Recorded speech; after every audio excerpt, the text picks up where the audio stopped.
water. Remember, you have 2 cups at your seat, right? One is drinking, one is for paint. Go ahead and get you some, get you some water, and you may begin working on your black glue paint. And I'll look at yours. Listen up. When you work with watercolor, there's 2 things to remember. The more water, the lighter or darker? The lighter it goes. So start light and get gradually darker. But the more water also makes your page get kind of wrinkly. So makes it buckle. Now it's watercolor paper, so it's nice and heavy. But don't use too much water.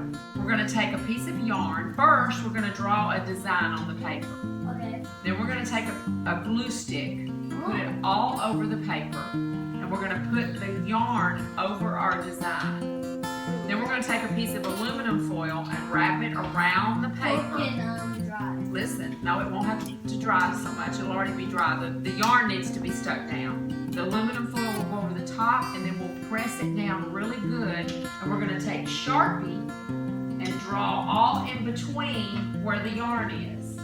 Here's another example. See how they did that one? I can't do the Sharpie. The colors are all made with Sharpie. What are the bumps? The yarn. The yarn underneath.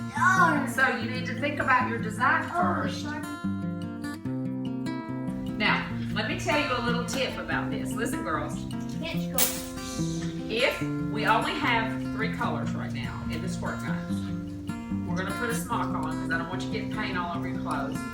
If you spray too much paint, it'll totally cover it and it won't look good. So this is only your first layer of her collage.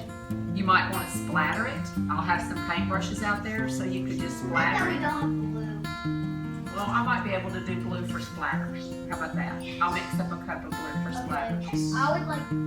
But I want you to be careful because what happens when you mix all the colors? It turns brown. It's brown. It's ugly. It looks like doo-doo. Yeah, it just turns yucky.